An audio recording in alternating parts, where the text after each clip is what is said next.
ಪ್ರಶಾಂತ್ ಸಂಬರ್ಗಿ ಅಂತ ಒಬ್ಬರು, ಅವರು ತುಂಬ ಪ್ರಖ್ಯಾತರು ನನಗೆ ಗೊತ್ತಿಲ್ಲ, ಎಲ್ರಿಗೂ ಗೊತ್ತಿರೋ ವಿಷಯ. ನೋಡಿ, ಈ ದೇಶದಲ್ಲಿ ಈ ಫೇಕ್ ನ್ಯೂಸ್ಗಳು, ಸುಳ್ಳು ಸುದ್ದಿಗಳನ್ನ ಹಬ್ಬಿಸೋದೇ ಅಭ್ಯಾಸ ಆಗ್ಬಿಟ್ಟು ಇದನ್ನು ಪ್ರಶ್ನೆ ಮಾಡೋದಿಲ್ಲ. ಕಾಯ್ದೆ ಇದೆಯಾ ಅಲ್ವಾ ಅಂತ ಜನಸಾಮಾನ್ಯರಿಗೆ ಗೊತ್ತಿಲ್ಲ. ಈ ವ್ಯಕ್ತಿ ಇವತ್ತು ಕುಂಭಮೇಳ ಅಂತ ಒಂದು ಪುಣ್ಯಸ್ನಾನ ದೇಶದಲ್ಲಿ ನಡೀತಾ ಇದೆ. ಎಲ್ಲ ಹಿಂದೂ ಧರ್ಮದವರ ಮತ್ತು ದೇವರನ್ನು ನಂಬೋವರಿಗೆ ಅದು ಬಹಳ ಪುಣ್ಯವಾದ ಒಂದು ಸ್ಥಳ. ಅಂಥ ಒಂದು ಪುಣ್ಯದ ಒಂದು ಸ್ನಾನ, ಒಂದು ಹಬ್ಬ ನಡೀಬೇಕಾದ್ರೆ ಅದರಲ್ಲಿ ರಾಜಕಾರಣ ಅಂದರೆ ಮೊದಲಿನಿಂದನೂ ಪ್ರಕಾರ ಹಿಂದೂ ವಿರೋಧಿ ಅಂತ ಇವರು ಸುಳ್ಳು ಸುದ್ದಿ ಹಬ್ಬಿಸ್ಕೊಂಡೇ ಬಂದು ಅಲ್ಲಿ ಮಿಂದೆದ್ರು ಅಂತ ಒಂದು ಅಂದರೆ ಒಂದು ಫೇಕ್ ಫೋಟೋ ಹಾಕಿ ನಮ್ಮಲ್ಲಿ ಇನ್ನಷ್ಟು ಜನರನ್ನು ಹಾಕಿದ್ದಾರೆ. ಆಕೆನ ಹೇಳ್ತಾರೆ ಇವನು ಮಿಂದೆದ್ದು ಬಂದ, ಇವನಿಗೇನು ಅಂದರೆ ಒಂದು ದ್ವೇಷವನ್ನು ಹರಡುವ ಇದನ್ನು ಪ್ರಶ್ನೆ ಮಾಡಬೇಕಲ್ವ ಯಾರಾದರೂ. ಈ ಹಿಂದೆ ಇವರು ಮಾಡಿದರು ನನಗೆ, ಯಾರು ಈ ಥರದ ಒಂದು ಫೇಕ್ ನ್ಯೂಸನ್ನು. ಆವಾಗ MP ಆಗಿದ್ದ ಪ್ರತಾಪ್ ಸಿಂಹ ಅವರು ಇದೇ ಕೋರ್ಟ್ ಕಟ್ಟಕಡೆ ನಿಂತ್ಕೊಂಡೆ, ಕೊನೆಗೂ ಅವರು ಬಂದು ಅವ್ರು ತಪ್ಪು ಅಂತ ಗೊತ್ತಾಗಿ ಕ್ಷಮೆ ಕೇಳೋತಂದ್ರೆ ಬಿಡಲಿಲ್ಲ ನಾನು. ಇದು ಹೀಗೆ ಮುಂದುವರಿಯೋದು ಬಹಳ ತಪ್ಪು. ಯಾಕೆಂದರೆ ಅಂದರೆ ಇವರು ನಿಜವಾದ ಧರ್ಮದ ಅವರಲ್ಲ. ಇವರು ಕಾಯ್ತಿರ್ತಾರೆ. ಈ ತಿರುಪತಿನ ಲಡ್ಡು ಇಶ್ಯೂ ಆಯ್ತಲ್ಲ, ಹಾಗೆ ಸುಮ್ಮನೆ ಹಬ್ಬಿಸ್ಬಿಡೋದು, ಕಲ್ತಿ ಆಗಿಬಿಟ್ಟಿದೆ ಅಂತ ದೊಡ್ಡದಾಗಿ ಮಾಡಿಬಿಡೋದು.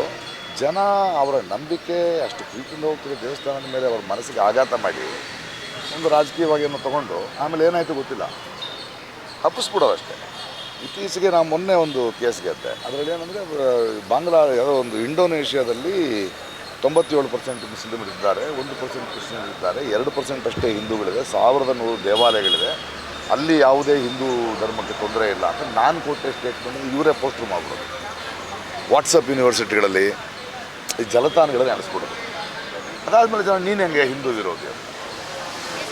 ಈ ವ್ಯಕ್ತಿ ಅದೇ ಕೆಲಸ ಮಾಡಿದ್ದಲ್ಲದೆ ಅದಾದಮೇಲೆ ANI ರಿಪೋರ್ಟ್ ಇದೆ, ಅದು ಸರಿಯಾದ ಪಿಕ್ಚರು, ಇವ್ರನ್ನ ಹಿಂಗೆ. ಸೊ ನಾನು I went to the commissioner and I came to this. ಮೊದಲು ಇದು ಪ್ರಾಬ್ಲಮ್. FIR ಮಾಡ್ತಿರಲ್ಲ, FIRನಲ್ಲಿ ನ್ಯಾಯ ಸಮಿತಿಯಲ್ಲಿ ಇದೆ. ಈಗ FIR ಆಗಿದೆ, ಇನ್ನೊಂದು 15 ದಿನದ ಆ ವ್ಯಕ್ತಿ ಬರಬೇಕು, ಸತ್ಯಾಸತ್ಯತೆಗಳು ಗೊತ್ತಾಗುತ್ತೆ. ಇದು ನನ್ನ ಒಬ್ಬನ ಹೋರಾಟ ಅಲ್ಲ, ಇದು ಜನರಿಗೆ ಗೊತ್ತಾಗಬೇಕು ಏನಾಗ್ತದೆ. ನೋಡಿ, ಭಾಳ ವರ್ಷಗಳ ಹಿಂದೆ ತುಂಬ ನೋವಿನ ಸಂಗತಿ ಅಂದರೆ ಈ ಫೇಕ್ ನ್ಯೂಸ್ಗಳು ಇವತ್ತಿನ ಸಮಾಜವನ್ನು ಎಷ್ಟು ತಲ್ಲಣಗೊಳಿಸಿದೆ. ಒಬ್ಬ ವ್ಯಕ್ತಿಯನ್ನು ಈ ಫೇಕ್ ನ್ಯೂಸ್ಗಳ ಮೇಲೆ ನಂಬಿಡೋದು. ಯಾಕೆ ಕೆಲವು ವರ್ಷಗಳಿಂದ ಅಷ್ಟೇ ಒಬ್ಬ ಅರ್ಧ kg ಮಟನ್ ಮನೆಗೆ ತೊಗೊಂಡೋಗಿದ್ರೆ ಅದು ಬೀಫು ಅಂತ ಹೇಳಿ ಅವ್ನು ಯಾಕೆ ಸತ್ತಾಗೋದ್ರೆ ಎಳೆದು ಕೊಂದ ಮೇಲೆ ಗೊತ್ತಾಯ್ತು. ಮೊನ್ನೆ ಒಂದು 26 ವರ್ಷದ ಹುಡುಗ ಅವನೇನೋ ಮಾಡ್ತಿದ್ದಾನೆ ಅಂತ ಅವ್ನು ಅಟ್ಟಿಸ್ಕೊಂಡು ಹೋಗಿ 37 ಕಿಲೋಮೀಟ್ರ್ ಅಟ್ಟಿಸ್ಕೊಂಡು ಹೋಗಿ ಕೊಂದ ಮೇಲೆ ಗೊತ್ತಾಯಿತು ಅವನು ಅಪಾವಿ ಅಂತ. ಪಾಪ ಏನು ತಪ್ಪು ಮಾಡಿಲ್ಲ ಅವನು. ಮಧುರೈನಲ್ಲಿ ಒಬ್ಬ ಹೆಣ್ಣುಮಗಳ ಮೇಲೆ ಕೋಪ ಇದ್ದರೆ ಅವ್ರ ತಂದೆ ದೌರ್ಯದಿಂದ ಅವ್ರು ನಡ್ಕೊಂಡು ಹೋಗ್ತಿದ್ರೆ, ನಿಮ್ಮ ತಂದೆಗೆ ಮೈಸರಿ ಇಲ್ಲ, ಕಾರ್ ಹತ್ತು ಅಂತ ಕರ್ಕೊಂಡೋಗಿ 200 ಕಿಲೋಮೀಟ್ರ್ ದೂರ ಬಿಟ್ಟು ಆ ಹೆಣ್ಣುಮಗಳು 2 ದಿನದಲ್ಲಿ ಬರೋ ಅಷ್ಟೊತ್ತಿಗೆ ಗಂಡ ಬಿಟ್ಟು ಓಡೋದ್ಲು ಅಂತ ಸುದ್ದಿ ಹಬ್ಬಿಸಿ 2 ಊರುಗಳ ಮಧ್ಯೆ ಜಗಳ ಆಗಿ, ಅವಳು ಮನೆಗೆ ಬಂದರೆ ಗಂಡನ ಮನೆಯವರು ಒಪ್ಕೊಳ್ದೆ, ತಂದೆ ಮನೆಗೆ ಬಂದರೆ ನನ್ನ ಮನೆ ಹಾಳು ಮಾಡೋದು ಇನ್ನೇನು ಹಾಕೋದು. ಇದು ಎಲ್ಲಿಗೆ ಹೋಗ್ತಾ ಇದೆ? ಇವತ್ತಿನ ಯುವತಿಯರಿಗೆ ಇದೊಂದು ಪಾಠ ಆಗಿದೆ. ಜನಸಾಮಾನ್ಯ ಈ ಥರದ ಫೇಕ್ ಸುದ್ದಿಗಳನ್ನು ಹಬ್ಬಿಸಿ ಜನರ ನಂಬಿಕೆಯನ್ನು ಉಪಯೋಗಿಸ್ಕೊಂಡು ರಾಜಕಾರಣ ಮಾಡ್ತಾ ಅವರು ಬೇಳೆ ಬೇಯಿಸ್ಕೊಳ್ಳೋರಿಗೆ ಕಾನೂನಿದೆ, ಅದನ್ನು ಪ್ರಶ್ನಿಸುವ ಒಬ್ಬ ಪ್ರಜೆ ಇದ್ದಾನೆ. ಇನ್ನು ನೀವು ತಪ್ಪಿಸ್ಕೊಳ್ಳೋಕ್ಕಾಗಲ್ಲ ಅನ್ನೋದನ್ನು ಪ್ರೂವ್ ಆಗಬೇಕು. ಆ ಕಾರಣಕ್ಕೆ ತುಂಬ ಸ್ಟ್ರಾಂಗ್ ಆದ ಕೇಸ್ ಹಾಕಿದ್ದಾರೆ. ಅದಕ್ಕೆ ಕಮಿಷನರು ಅದನ್ನು ಒಪ್ಕೊಂಡಿದ್ದಾರೆ. ಅದನ್ನು ಇಮಿಡಿಯೇಟಾಗಿ ಇವತ್ತು ನಾನು ಪೊಲೀಸ್ ಸ್ಟೇಷನ್ಗೆ ಬಂದು ಅದಕ್ಕೊಂದು ಫಾರ್ಮ್ಯಾಟ್ ಇತ್ತು, ಅವರನ್ನು ಕಳಿಸಿ ನಾನೇ ಬಂದು ಸೈನ್ ಮಾಡಬೇಕಿತ್ತು. ನಾನು ಹೈದರಾಬಾದಿಂದ ಬಂದು ಸೈನ್ ಮಾಡಿ ಈಗ ಫಸ್ಟ್ ಇನ್ಫಾರ್ಮೇಷನ್ ರಿಪೋರ್ಟ್, ಇದು ಮೊದಲನೇ ಕೇಸ್ ಇದ್ದರು. ಈ ವ್ಯಕ್ತಿಯ ಹಿಂದೆ ಕೂಡ ಸಾಕಷ್ಟು ಕೇಸು ನಡೀತಾ ಇದೆ. ಒಬ್ಬ ನಟಿಮಣಿಯನ್ನು ಅವಹೇಳನ ಮಾಡಿ ಒಂದು ಕೇಸ್ ನಡೀತಾ ಇದೆ. ಈ ಮನುಷ್ಯನ ನನಗಂತೂ ಈಗೆಲ್ಲರೂ ಒಳ್ಳೆ ಕೆಲಸ ಮಾಡ್ತಿದ್ರೆ ಅವನನ್ನು ಬಿಡಬೇಡಿ ಅಂದರೆ ಇದೊಂದು ಪಾಠ ಆಗಬೇಕು. ಜನಸಾಮಾನ್ಯರಿಗೆ ಗೊತ್ತಾಗಬೇಕು, ತಪ್ಪು ಪ್ರಚಾರ ಮಾಡೋದು, ಅವರ ಅನುಮತಿ ಇಲ್ಲದೆ ಫೋಟೋಗಳನ್ನು ಮಾರ್ಫ್ ಮಾಡೋದು ಇದು ಅಕ್ಷಮ್ಯ ಅಪರಾಧ. ಅವ್ರಿಗೇನು ರೀ ಕೆಸರು ಬಿಸಾಕಕ್ಕೆ 2 ನಿಮಿಷ, ತೊಳ್ಕೊಳಕ್ಕೆ ನಮಗೆ 2 ದಿನ. ಆದರೆ ನನಗೆ ನ್ಯಾಯದ ಬಗ್ಗೆ, ನಿಜದ ಬಗ್ಗೆ ತುಂಬ ಗಂಭೀರವಾಗಿ ಯೋಚನೆ ಮಾಡ್ತಾ ಇದ್ದೀನಿ. ಇದು ನನ್ನ ಒಬ್ಬನ ವೈಯಕ್ತಿಕ ಕೋಪ ಅಲ್ಲ, ಇದು ಇನ್ನೊಬ್ಬರಿಗೆ ಆಗಬಾರ್ದು. ಇದನ್ನು ತಕ್ಕಂಥ ಪಾಠ ಆಗಬೇಕು. ಮತ್ತು ಜನರು ಕೂಡ ಈ ಥರದ ಸುಳ್ಳು ಸುದ್ದಿ ಹಬ್ಬಿಸೋರನ್ನ ಎದುರಿಸುವಂಥದ್ದು ಪರಿಸ್ಥಿತಿ ಎದುರಾಗಬೇಕು. ಕುಂಭಮೇಳದ ಬಗ್ಗೆ ತಮ್ಮ ಅಭಿಪ್ರಾಯ? ಪುಣ್ಯಸ್ನಾನ ಎಲ್ಲರಿಗೂ ನಂಬಿಕೆ ಇರುತ್ತೆ.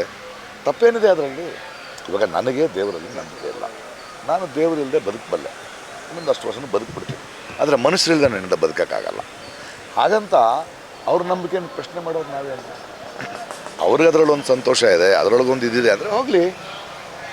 ಮನಸ್ಸಿಗೆ ಶಾಂತಿಯನ್ನು, ಮನಸ್ಸಿಗೆ ತೃಪ್ತಿಯನ್ನು ಅಥವಾ ಯಾವುದೋ ಒಂದು ಚೈತನ್ಯವನ್ನು ಕೊಡುತ್ತಾನೆ ಎಲ್ಲರ ನಂಬಿಕೆಗಳು.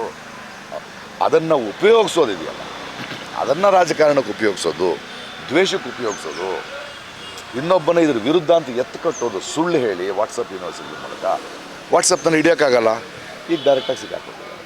ಕುಂಭಮೇಳದ ಸ್ನಾನ ಮಾಡೋದ್ರಿಂದ ಬಡತನ ನಿರ್ಮೂಲ ಆಗಲ್ಲ ಅಂತ ಹೇಳ್ತಾರೆ. ಅವರವ್ರ ಭಾವಕ್ಕೆ ಅವರವರ ಭಕ್ತಿಗೆ ಹೇಳ್ತಾ ಹೋಗಲಿ. ನನಗೆ ಯಾವುದೇ ನಂಬಿಕೆಯನ್ನು ಟೀಕೆ ಮಾಡಿದ್ರೆ ನನಗೆ ಅರ್ಥ ಇಲ್ಲ. ನನ್ನ ಮಗಳು ನಾನು ನೋಡಿ, ನನ್ನ ಹೆಂಡತಿ ಇದ್ದಾಳೆ, ಆಕೆ ಹೋಮ ಮಾಡ್ತಾಳೆ, ದೇವಸ್ಥಾನಕ್ಕೆ ಹೋಗ್ತಾಳೆ, ನನಗೇನು ತೊಂದರೆ ಇಲ್ಲ. ಅದನ್ನು ಇವ್ರು ಅಂತಾರೆ.